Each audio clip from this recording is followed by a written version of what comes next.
Assalamualaikum warahmatullahi wabarakatuh. Kembali lagi di channel Afrianto 70. Dan di video kali ini saya ingin sharing kepada kalian semua alasan kenapa saya memilih lensa Sigma 16mm f1.4 sebagai lensa kedua saya.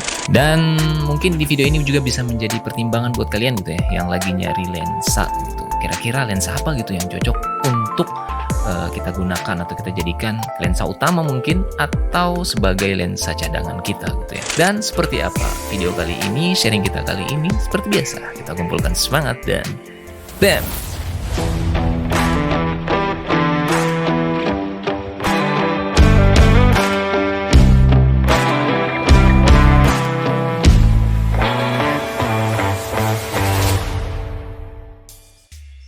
Sigma 16mm f1.4 DCDN terdiri dari 16 elemen lensa dalam 13 grup, yang termasuk 2 lensa special low dispersion, 2 lensa aspherical, dan 3 lensa fluoride low dispersion. Selain itu, lensa ini juga punya lapisan super multi-layer untuk meminimalisir efek blur dan pantulan cahaya. Selain itu, mencari titik fokus dengan cara manual melalui lensa ini tuh oke banget. Berkat teknologi Fast Hybrid Autofocus, bukan cuma gerakannya saja yang smooth, tapi juga sama sekali nggak bersuara nih ketika kita mau bikin video atau ngerekam video. Tambah sempurna lagi karena Sigma 16mm f1.4 DCDN dibuat tahan cuaca. Artinya, kita bisa pakai lensa ini di saat hujan sekalipun, karena memang di bagian mounting lensanya itu sudah dilapisi karet. Jadi, sangat-sangat aman guys.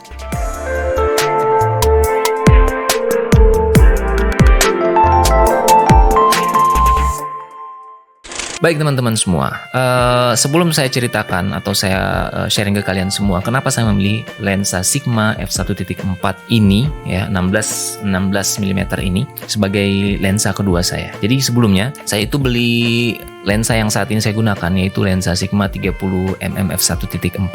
Itu saya beli berbarengan dengan kameranya Sony 6400, dan ternyata setelah saya menggunakan lensa 30mm f1.4 ini, memang saya merasakan cukup puas gitu ya, karena dengan bukaannya yang cukup besar ini, kita bisa menggunakan di keadaan yang mungkin low light seperti saat ini di ruangan. Kalian bisa lihat sendiri kualitasnya sangat bagus gitu. Dan ternyata ini kan cukup ngezoom ya. Akhirnya saya ngerasa butuh lensa yang lebih wide dan jaraknya lebih dekat gitu. Dan akhirnya saya memutuskan untuk memilih lensa Sigma 16mm ini sebagai lensa kedua saya. Dan kalau kalian lihat, sebagian besar video-video yang terakhir saya upload itu video yang saya buat dengan menggunakan lensa Sigma 16mm f1.4 ini. Nah, jadi ini lensanya, kalian bisa lihat. Oke, jadi yang pertama kalian bisa lihat dari bodinya dulu. Ini cukup satu genggaman saya gitu ya. Dan bobotnya ini sekitar 400 gram lebih gitu ya. Jadi ini lensa yang menurut saya memang cukup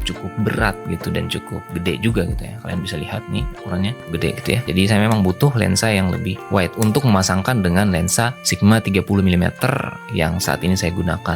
Untuk lihat contoh hasilnya itu kalian bisa lihat di video-video saya sebelumnya juga gitu ya. Rata-rata saya menggunakan lensa Sigma 16mm ini gitu. Dan alhasil saya cukup sangat-sangat puas gitu dengan hasil yang diberikan dari lensa Sigma 16mm ini.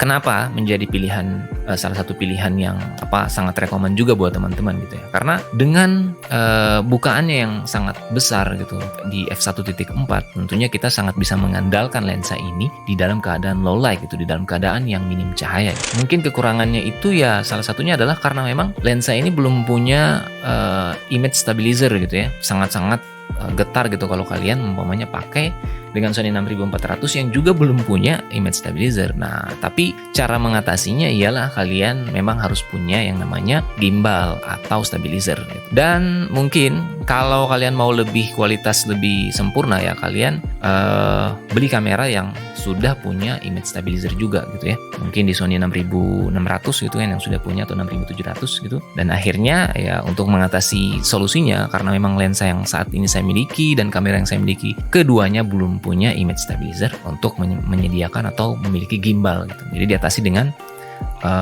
memakai gimbal atau stabilizer gitu. Kemudian Kenapa juga saya memilih lensa ini ya, sebagaimana Sigma 30 mm yang kalian lihat saat ini itu sudah punya autofocus yang sangat-sangat bisa diandalkan gitu. Dan akhirnya saya memutuskan untuk menjadikan Sigma 16 mm ini sebagai lensa asisten lensa saya, dan bahkan hampir setiap video saya itu menggunakan lensa Sigma 16 mm ini gitu. Ya karena memang saking tampilan daripada atau hasil daripada lensa ini cukup memuaskan saya gitu ya. Jadi kalau kita bikin ala-ala vlog juga, lensa ini sangat-sangat bisa diandalkan gitu. Atau kalau kita mau bikin video untuk yang sifatnya resmi gitu ya, untuk corporate ataupun untuk wisuda, ini juga cakep banget ya, karena memang dapat wide-nya itu dapat juga gitu dengan 16 mm dan ditunjang dengan bukanya yang cukup besar gitu ya. Dan ini sumpah ini halus gitu ya. Jadi ketika kita putar nih halus gitu, bahkan nggak bunyi gitu ya ketika kita mencari fokus ketika bikin video ataupun foto gitu. Ketika mencari fokus dia nggak berisik gitu. Lensa ini saya beli dengan harga sekitar hampir 5 jutaan gitu ya. Harga barunya ini kan harga second, itu saya beli kameranya second gitu ya, dalam kondisi bekas, tapi performanya begitu saya coba, wah ini masih bagus gitu. Sayang juga kalau umpamanya saya beli yang baru tapi harganya masih 7 jutaan. Dan memang dibandingkan dengan lensa-lensa yang mungkin yang bersaing dengan lensa ini, itu rata-rata harganya jarang yang ada di antara 10 juta ke bawah gitu. Ya rata-rata masih di 10 jutaan ke atas gitu kan, dengan kualitas yang sama gitu. Termasuk yang memang sangat-sangat murah gitu ya untuk kelas ataupun kualitas yang ditawarkan gitu. Dan akhirnya tanpa berpikir panjang, dan saat itu saya memang nyari yang second dan dapat, alhamdulillah ini masih dalam keadaan bagus. Bahkan sampai saat ini sudah pemakaian sekitar hampir 1 tahun gitu ya. Tidak jauh berbarengan juga dengan Sigma 30 mm dan Sony 6400 yang saya beli saat itu. Jadi cuman berkisar berjarak 3 bulan apa 4 bulan gitu, baru kemudian saya tambah lagi untuk memiliki lensa yang satu ini. Dan mungkin seperti itu yang bisa saya sharing kepada kalian semua. Nah, jadi buat kalian yang mau nyari lensa untuk vlog gitu ya, lensa untuk bikin konten YouTube seperti ini juga, itu lensa Sigma 16 mm dengan bukaan f1.4 ini menjadi sebuah solusi yang saya rasa belum ada tandingannya ya, yang sepadan dengan lensa Sigma 16 mm f1.4 ini dengan harga yang sama gitu. Karena rata-rata memang harga yang ditawarkan itu jauh di atas apa yang diberikan oleh Sigma 16 mm ini. Dan mungkin seperti itu, mudah-mudahan bermanfaat untuk kalian semua. Jangan lupa untuk like, comment, dan subscribe video ini, dan juga di-share kepada teman-teman kalian semua yang mungkin lagi bingung nyari lensa apa nih untuk kebutuhan sehari-hari yang multifungsi gitu.